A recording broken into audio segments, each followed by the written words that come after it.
I think it's time for this toxic, binary, zero-sum madness to stop.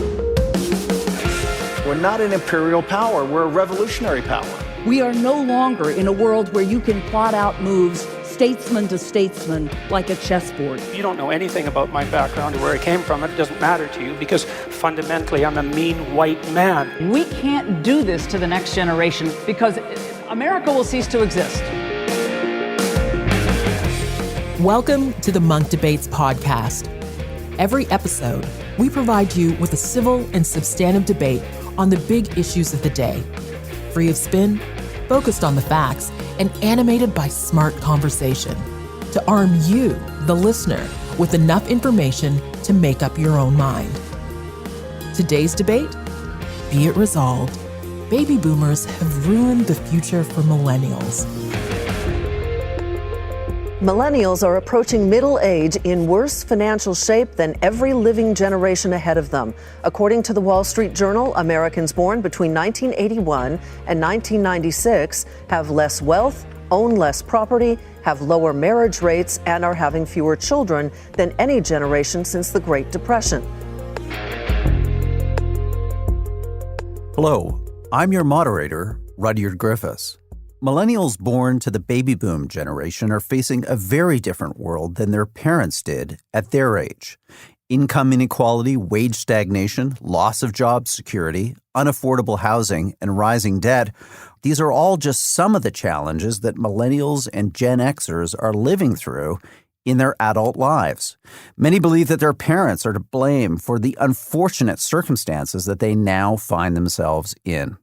On this installment of the Munk Debates podcast, we challenge the essence of these arguments by debating the motion, be it resolved, baby boomers have ruined the future for millennials. Arguing for the motion is Lyman Stone. He is an adjunct fellow at the American Enterprise Institute. Arguing against the resolution is Stephen Moore. He's a senior economic contributor at FreedomWorks and was an economic advisor to U.S. President Donald Trump. Lyman, I'm going to turn the microphone over to you to provide your opening statement on our resolution.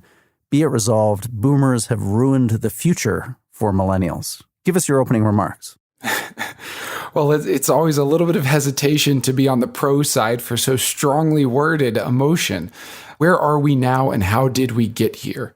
And where I think that we are now is a world where there is not a lot of opportunity for young people, where young people have greatly reduced both opportunities and outcomes versus previous generations, and where the ability of a young person, by a young person I should say, I mean someone in their 20s or early 30s, the opportunities that this young adult will have to achieve what we might call flourishing, which doesn't just mean, a good income or a well-funded retirement.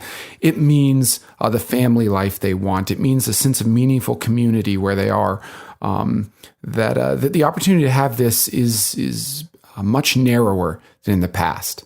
So then if that's where we are, how did we get there? I see a trend in the last really 50 or 60 years, which I would associate with baby boomers, but I should say not just baby boomers, right? They were not the only voters in America, but this trend towards greater control.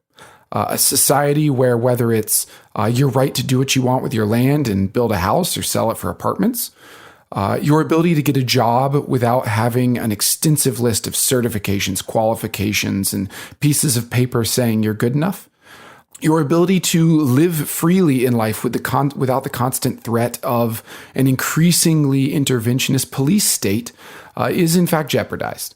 And that this is due to a series of regulations and restrictions imposed over the last 30 or 40 years, particularly associated with the political legacy of the baby boomer generation, and that these restrictions have made life as a millennial much more miserable and much less free than Americans have historically expected.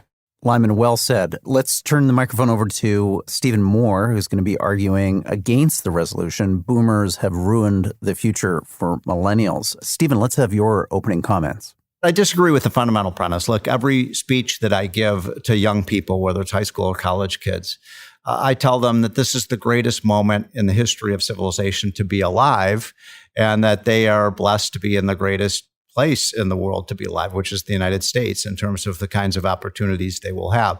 I mean, very few people would say they would rather have grown up, say, 50 years ago than today, when you look at the amazing progress that is made in terms of human improvement. I wrote a book 15 years ago called It's Getting Better All the Time, and just looking at the amazing advances that have been made in virtually every area of human life, whether it's life expectancy or infant mortality or job opportunities or the incredible improvements in the environment. I know a lot of people will be surprised when I say that, but the air that we breathe, the water that we drink is cleaner than it's ever been before.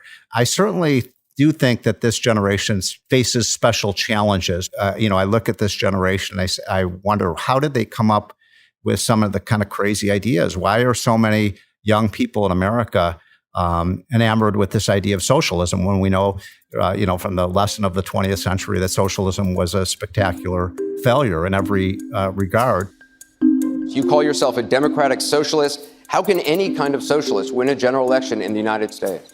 Well, we're going to win because first we're going to explain what democratic socialism is.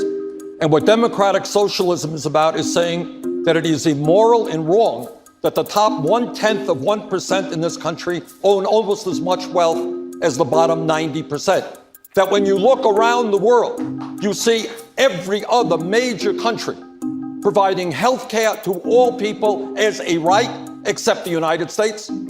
But if you look at just individual groups, for example, what about women? Women are more likely to go to college. They have higher earnings than ever before. Or women in many areas are actually out-earning men now, and the gap between men and women have been reduced substantially. So this is a great time to be alive. There's a lot of special challenges. There's been way too much debt that we're imposing on our kids.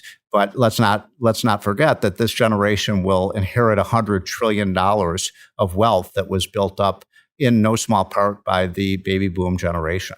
Great, Lyman and Stephen. I want to just pause for a moment here and just sum up for the audience your opening arguments.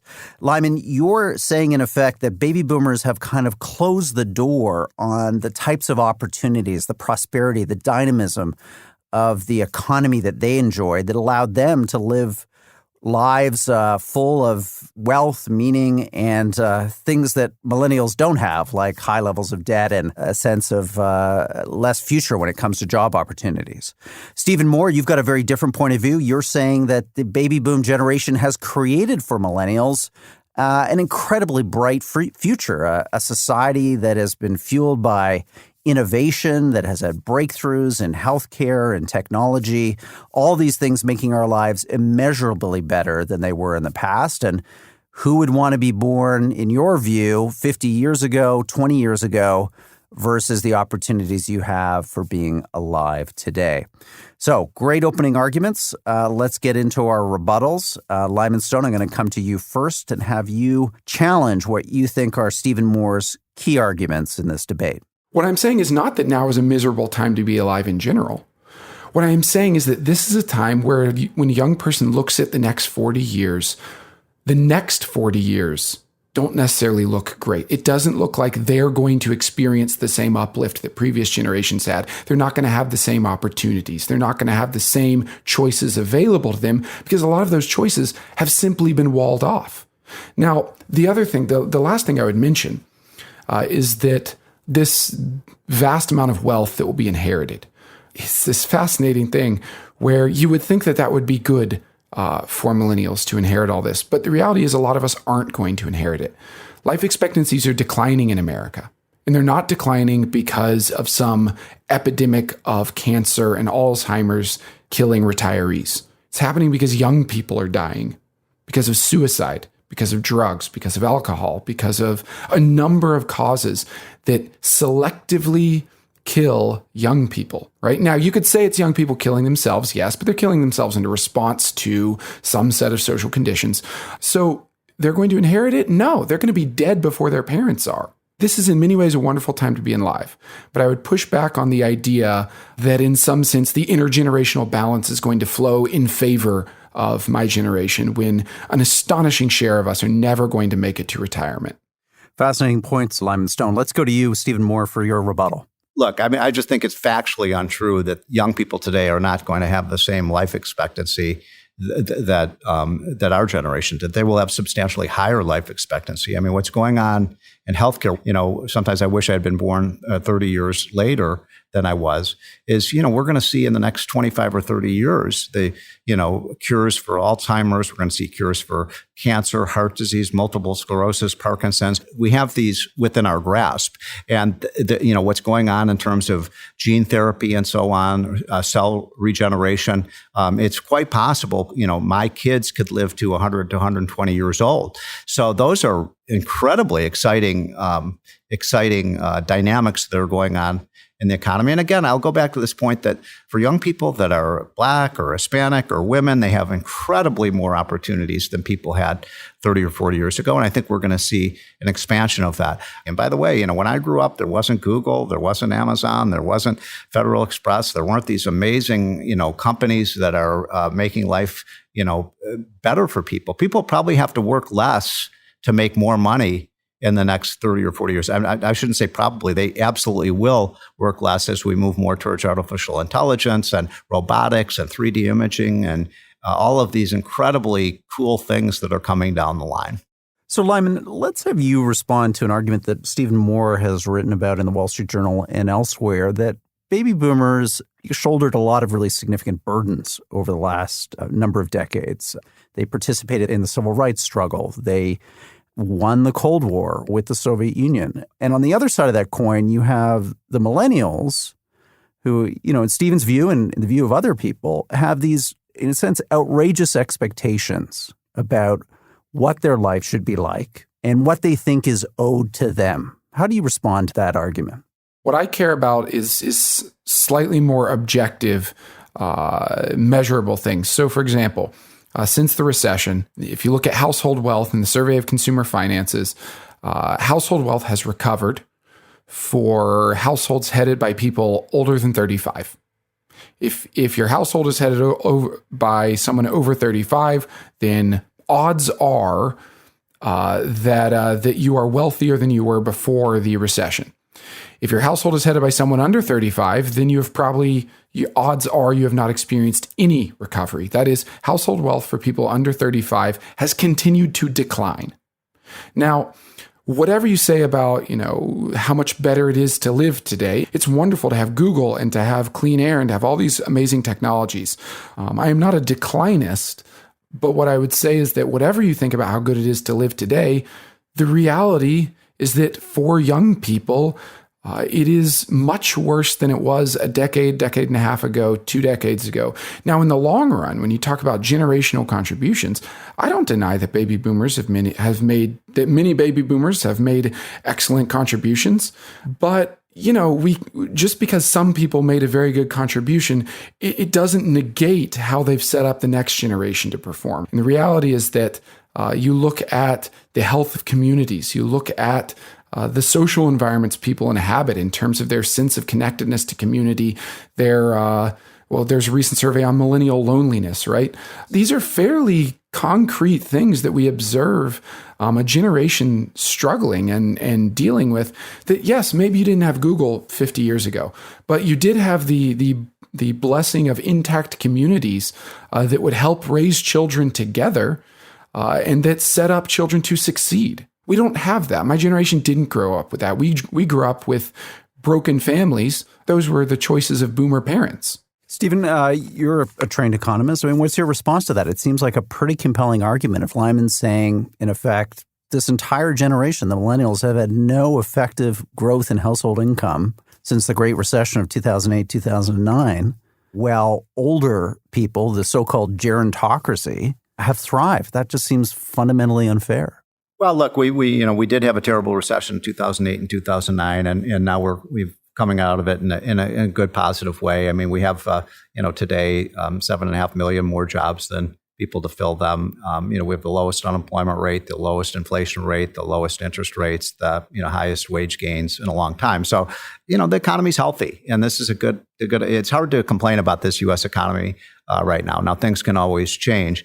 As a parent of 2 millennials, we have in some ways coddled this generation. This was the generation that grew up where everybody got a trophy, and this is the generation that was now believes that they should have their safe spaces. This generation is facing special challenges. I think that I'm an optimist. I think that we'll overcome these challenges. This generation has a lot of opportunities out there to flourish, and I think to tell these young people, oh, it's going to be horrible, and oh my gosh, who would want to be alive today, rather than looking at the opportunities that people have that are really unrivaled in human history. I think that's what we should stress. So, Lyman Stone, are you suffering from trophyitis? No, I actually agree. I think there is a case to be made for optimism about the future, but I think that a lot of the productive choices we can make for that future are basically to roll back the clock on the political legacy of the baby boomer generation. It's to say, okay, there were all these restrictions where this generation was obsessed with real estate wealth, and so they established all these tight zoning restrictions to prop up the wealth that was embedded in these houses. And now that means young people can't afford houses. Many Americans in their 20s and 30s may have given up on the dream of home ownership. A new survey finds nearly 9 million millennials expect to be permanent renters. That's up more than 1 million people from a year ago. Nearly half of millennial renters say they have not saved a dime for a down payment to buy a home. CBS News. We need to get rid of those regulations, right? Or, we can look at incarceration. There was a very real crime wave, very real problem that was responded to by a very excessive degree of incarceration. And even now that crime has fallen dramatically, we continue to incarcerate at rates that are higher than essentially any country other than North Korea. So, this would be perhaps a policy that could be revisited. Maybe this was it was understandable at the time, maybe, but we don't need it anymore. So the path forward is to undo what was done. You're listening to the Munk Debates podcast. Be it resolved, baby boomers have ruined the future for millennials. If you like this podcast, make sure to check out our other episodes, including debates on everything from impeachment to social media to sanctions against Iran, all free to download or stream on our website, monkdebates.com. Now, back to the episode. Stephen Morrow, I want to talk to you about debt, because this, for any millennial or Gen Xer listening to this podcast right now, this has been a reality of their lives, either now or for some cases for a decade or more, crushing student debt and its effect on their life opportunities, their ability to flourish in the way that Lyman Stone has described. Isn't this something that we can lay at the feet of the baby boomer generation, this burdening of their children and their grandchildren with unsustainable levels of personal debt? I am concerned, as I think most Americans should be and are, about this massive size of our national debt. Those debts help pay to win World War II and win the Cold War and make it a safer planet. And so debt isn't always a bad thing. I've always said, it really matters what you're borrowing for. Now, when it comes to the student loan crisis, I mean, my gosh, you're not going to find anybody on this planet who's more of a critic of our colleges and universities. And the greatest financial scandal of modern times is how much our universities and colleges are charging our families. It's an outrage. Every college and university should be charging half of what they charge, and it's ridiculous that kids are graduating from college with $100,000 of debt. But let's not forget that I'll go back to that point, that this generation is inheriting $100 trillion of wealth. No generation has ever come anywhere close to that. And that's because of the incredible buildup of wealth and businesses and opportunities that happened because of baby boomers and people like, Bill Gates and Steve Jobs and Fred Smith of FedEx and all these amazing companies that have really transformed the world and made it such a better place. So from a financial standpoint, this generation will actually be better off. Now, by the way, I am concerned about these millennials. I mean, we're seeing, millennials that are 26, 27, 28 years old that are living in their parents' basement still. And that's a new dynamic that is not healthy. By the way, this generation is better educated than any other generation in history. So hopefully they should be able to use those educational advantages to gain, really good jobs that pay well. So Lyman Stone, respond to this Stephen's argument here that in a sense the balance sheet looks pretty good when you line it up versus, yes, this generation encumbered with debt now, but inheriting $100 trillion. Sounds pretty good to me. So Steve and I are both economists, and so we both appreciate the time value of money. It's true that eventually many in my generation will have considerable bequests from their dead parents. I think most people find it unpleasant to think that their economic future rests on the death of their parents. But more than that, that money's not here now. That money might come later, especially since, as I mentioned, life expectancies for older Americans are continuing to extend. In fact, I actually appreciated what Steve said earlier about this variety of technologies going in to cure a variety of conditions, mostly things that are experienced by older Americans. We're getting very, very good at helping a 55-year-old live to be 100 instead of 90 or 90 instead of 80 and have a higher quality life during that period as well. We're excelling at this, partly because there's a very large market of boomers who have a lot of wealth to invest in research on those conditions. We're not getting better at helping somebody make it to their 20th birthday. We're not getting better at helping a 20-year-old make it to 30. Actually, we're getting worse at it.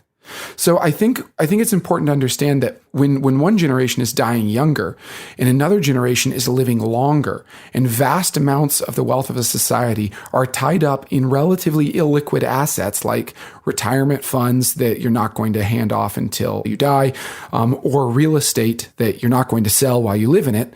And increasingly, we're realizing that the real estate that boomers have invested in is actually very difficult to sell. It's not necessarily what the market is demanding now.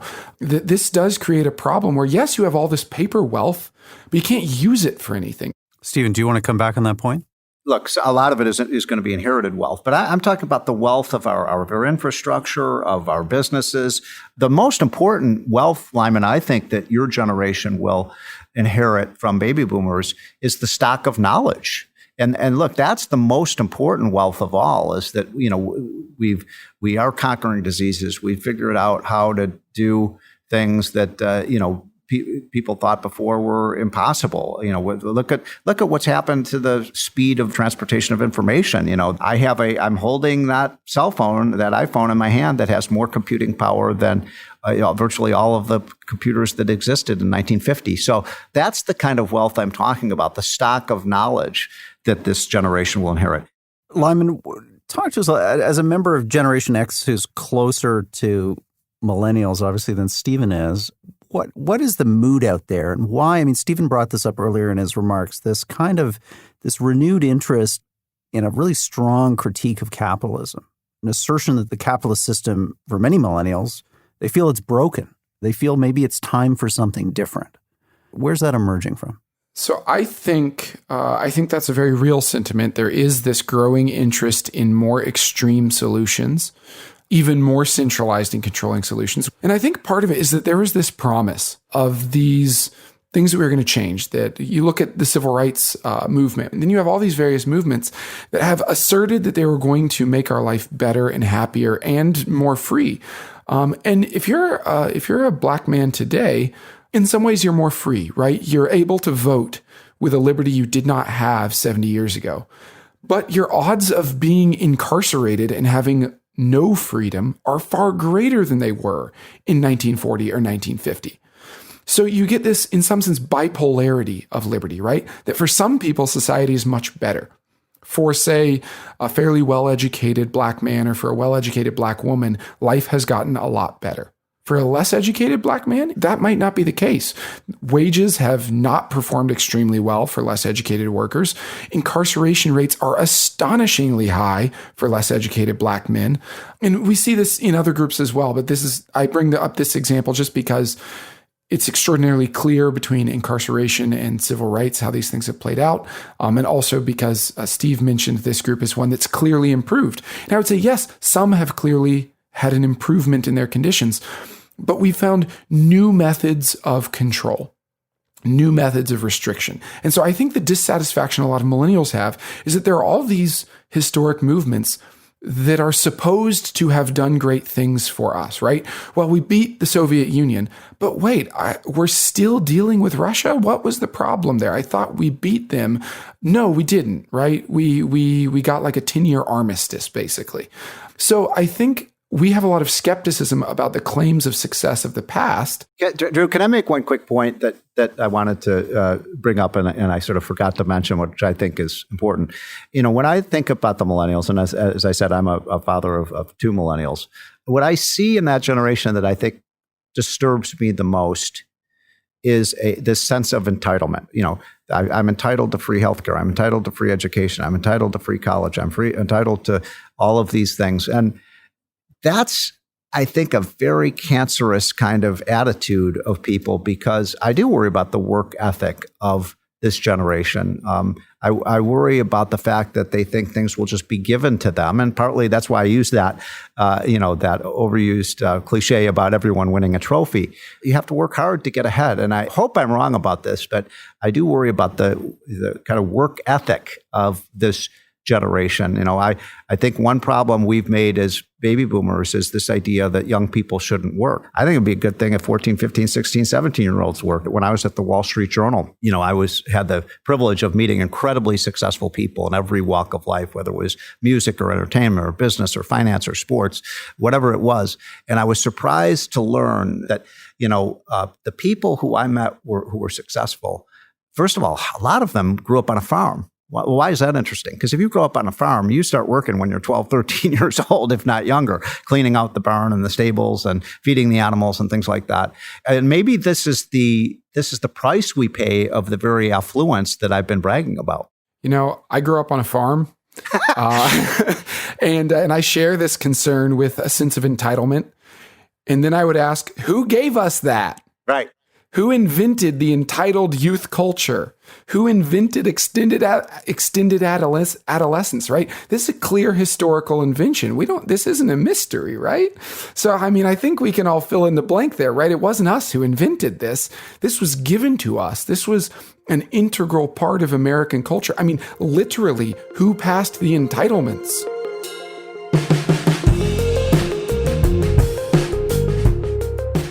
You're listening to the Munk Debates podcast. Be it resolved, baby boomers have ruined the future for millennials. Arguing for the motion is Lyman Stone, senior contributor to The Federalist. Arguing against the motion is Stephen Moore, economist at the Heritage Foundation. Now, back to the episode.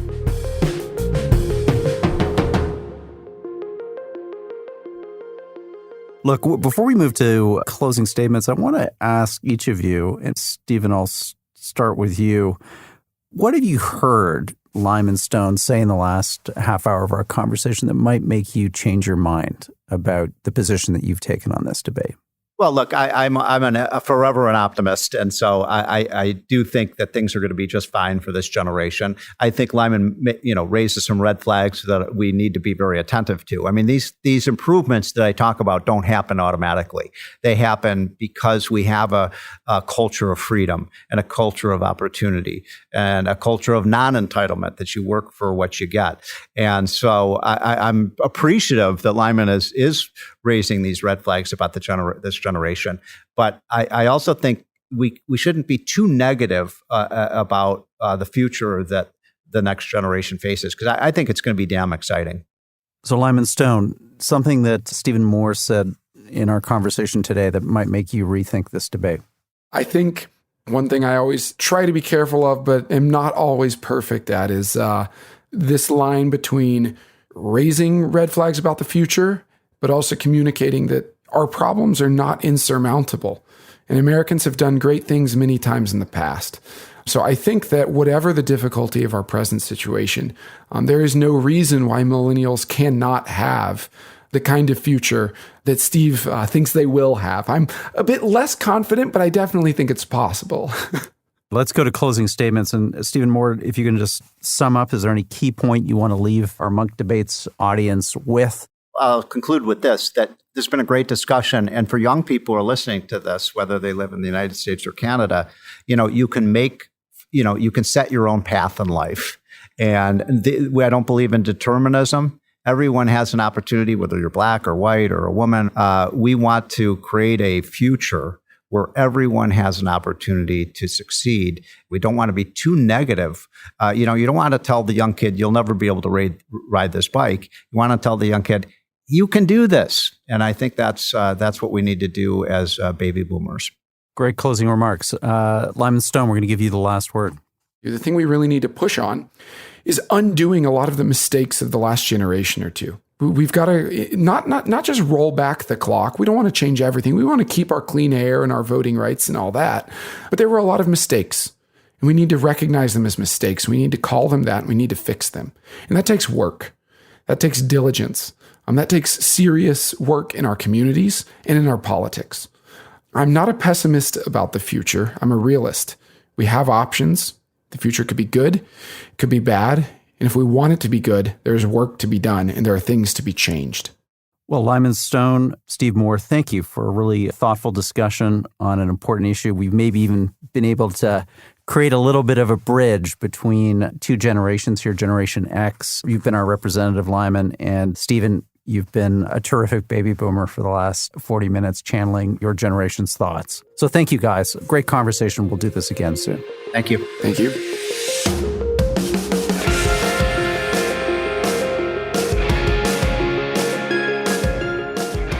Well, that wraps up today's debate. I want to thank Lyman Stone and Stephen Moore for participating in a thoughtful discussion. You certainly gave us a lot to think about. I also want to thank our audience for listening to the Munk Debates podcast, a place for civil and substantive debate on the big issues of the day.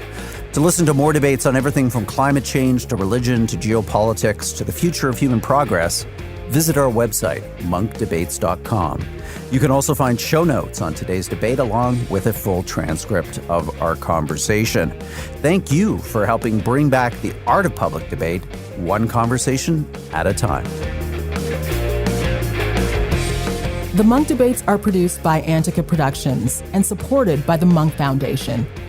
Rudyard Griffiths and Ricky Gerwitz are the producers. The president of Antica Productions is Stuart Cox.